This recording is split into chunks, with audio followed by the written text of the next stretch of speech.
You know that feeling when you finally take off on a trip you have been waiting for? Yeah, that's me right here leaving Mumbai all excited and ready for an adventure, but this one's extra special because it's for my husband's birthday.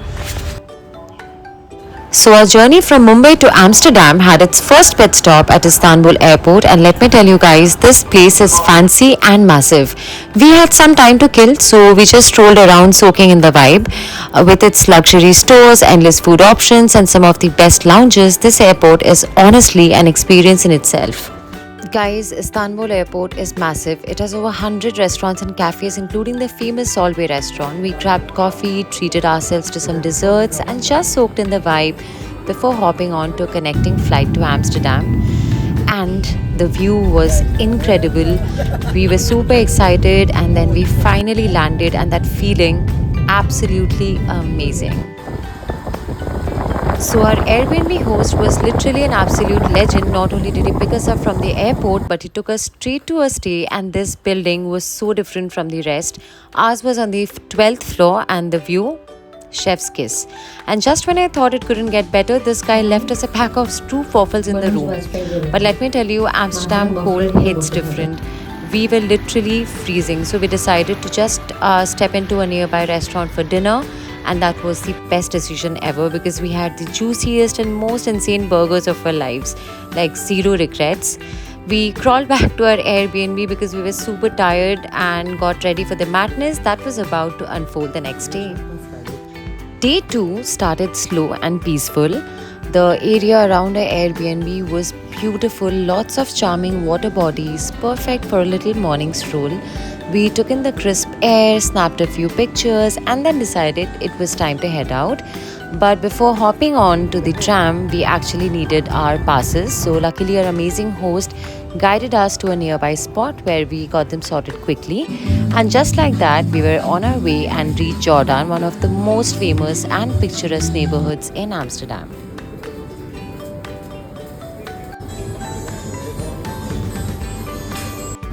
So, right before heading over to the Dam Square, we stopped at candy shops, strolled over dessert counters, and finally sat down at a cute little cafe for some much needed food.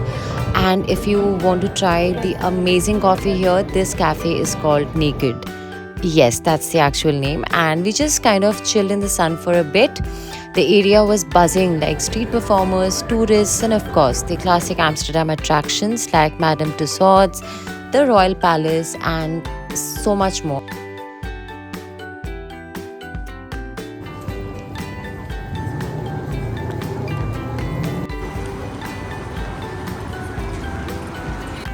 The buildings here are literally stunning, and I just couldn't stop talking about how much I love Dutch architecture. And by evening, we made our way to Die Wallen. Yes, the famous part of Amsterdam, but on the way, we did something super touristy. We found the bridge with the pink bicycle, and obviously, we had to take pictures. I mean, come on.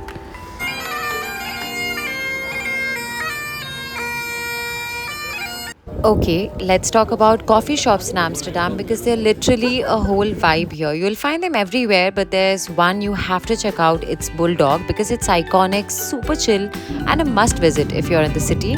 Coffee shop hopping is a thing. We were already kind of exhausted, so we decided to go back, charge our phones a little bit, get changed, and then we returned to Die Wallen. And this time it was all about food. Amsterdam's famous Dutch fries are an absolute must try. Crispy, golden, and loaded with delicious sauces. Oh my god, we tried them and we loved them. But we were also craving for something sweet, so next we ordered a warm, delicious crepe, and honestly, we couldn't even wait to take a picture. We just had it as soon as it arrived. Well, Amsterdam at night is straight up magical. It's stunning. I so wanted to capture it all, but plot twist, our phones died again. So, no pub hopping footage, just memories. Welcome to day 3 in Amsterdam, and the weather was beautiful, stunning views. We began with a delightful breakfast nearby and then hopped onto the tram, passes in hand, heading to the Anne Frank Museum. However, we made the rookie mistake of not booking the tickets in advance, so the long queue was quite a letdown. Instead, we decided to do the canal cruise, which turned out to be the highlight of our day. The back of the boat, so if you need to, of course you're free to use it. During the cruise, I have an audio guided system that's going to tell you the main stories in English and French. The biscuit triangle? English French, yeah. Between the stories, I'm gonna fill it up with some extra English stories because my French. Amsterdam's canal cruise offer a unique perspective of the city, guys. I mean, gliding through its historic waterways and under charming bridges, it's so picturesque and serene. The experience that everybody should definitely try.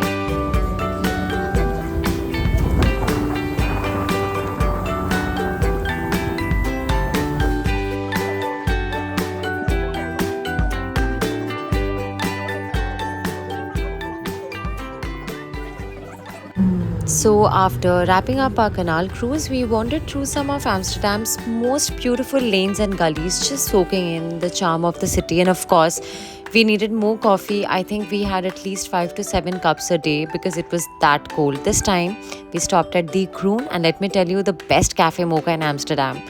Now, when we go to the red light district, I made a conscious decision not to record anything. First, because it's literally illegal, and second, I just personally don't believe in filming there. I just saw people sneaking videos, but honestly, just don't be that person. Moving on, we had the most wholesome experience at this cozy dinner spot where we also met the cutest dog, and once our tummies were happy, it was time for pub hopping. Oh, and fun fact, not everybody gets into pubs in Amsterdam. They actually ask you a few questions and check if you're in the right state before letting you in. Pretty cool, right? So finally, it was Preetham's birthday, and the vibes were immaculate, and the night was just getting started. We partied, danced, and lived in the moment. And honestly, I think I had more fun than he did. In the middle of our pub hopping spree, the DJ straight up dropped Kala Chashma as soon as we walked in because he knew we were Indians. Like, tell me that's not iconic. Fast forward to 4 a.m., we somehow made it to our Airbnb, and let's just say what happens in Amsterdam stays in Amsterdam.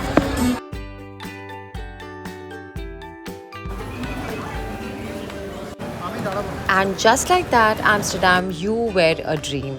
From endless coffee runs to iconic spots to having the best foods and insane pub hopping nights, just soaking in the vibes, this trip is definitely one for the books. Already manifesting our next trip back because this city just hits different.